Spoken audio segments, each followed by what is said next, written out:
What's up, my dudes? It's your boy Drew here from MechaWorks, bringing you like a tech tip, if you want to call it that. So I know why you're here. We're gonna keep it as short and sweet as possible. So let's just roll the intro and get to it. Now turn up.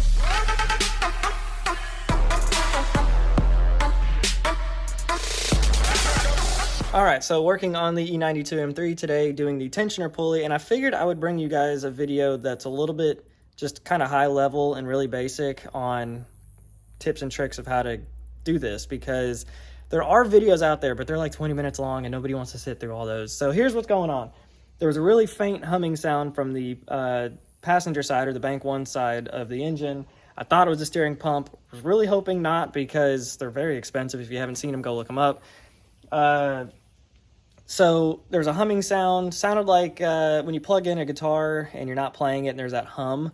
So I put a stethoscope on and narrowed it down to the tensioner pulley.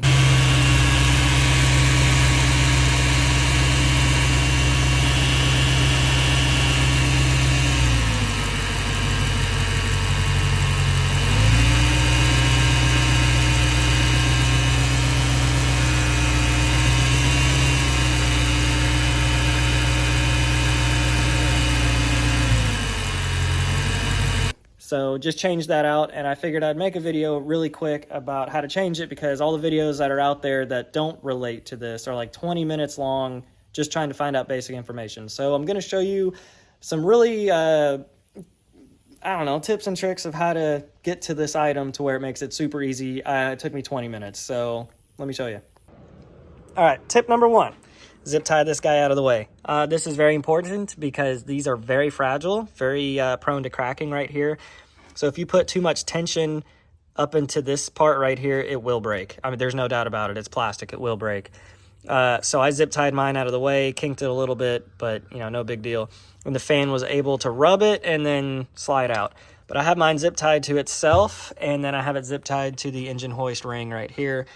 So this is your expansion tube that comes across. It runs in this section right here, all the way across.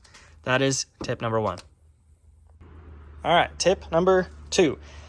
All these hoses down here are all connected to right here. So I was able to get these out right here, but I missed this one. I didn't realize that it ran all the way over. So I was fighting with this guy right here and didn't even realize it. So it's going to seem like it doesn't want to come out, but I promise you it does.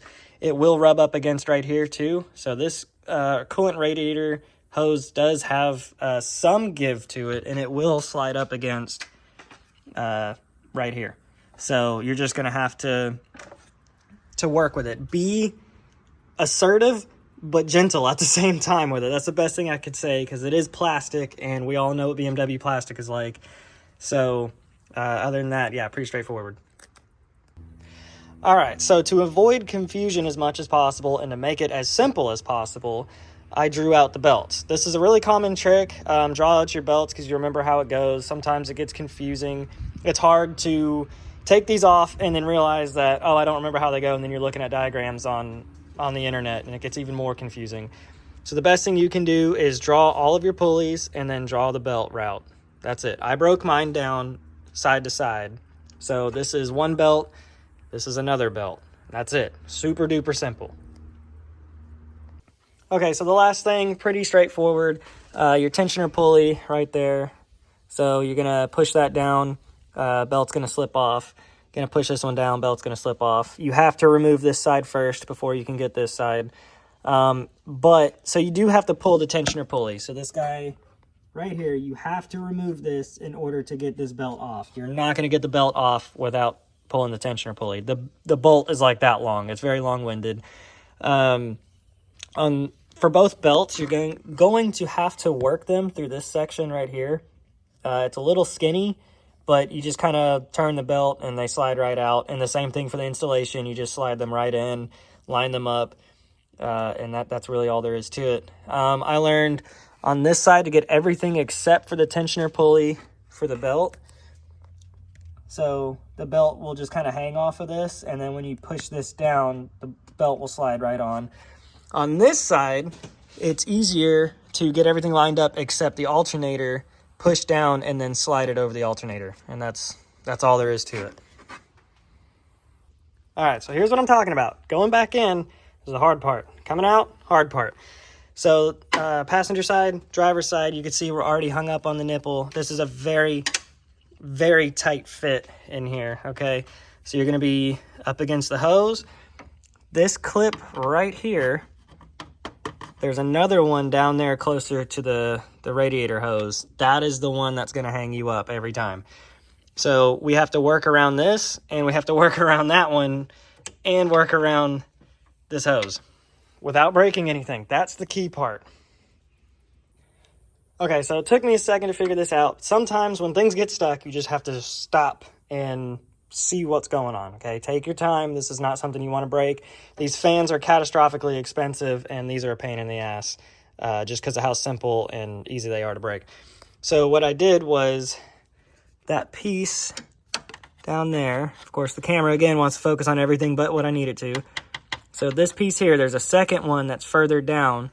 Once you could slip that past this radiator return hose, you could shift everything about a 1/4 inch to the left, and that'll get you past this hose. It'll get your flapper door past, so you can see where it was rubbing a little bit. So now we just have to seat it down in its final position. Do not forget to hook those hoses back up on the bottom. Okay, so the fan going back in is really tricky, I'm not gonna lie. So there is this lock right here, this plastic tab, and then there's that plastic tab that's really hard to see down there. It's the blurry one. That guy right there. It's, I don't think it's supposed to line up. It's only going together without it. So we have the screw, the Torx T25 right there. It's all in, everything's solid. Hoses are reattached on the bottom. Cut this guy loose, put it back where it's supposed to go, routing wise. Now we're gonna start this, and hopefully that whining sound went away. If not, then maybe it's just me doing the whining.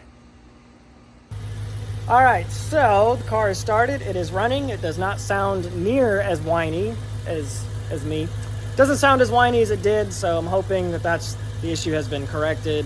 If you have any questions, comments, concerns, I'll put my Instagram and Snapchat down in the description below. So don't forget to like the video, subscribe, or don't. I don't really care. So have a good one. Hit me up if you got any questions.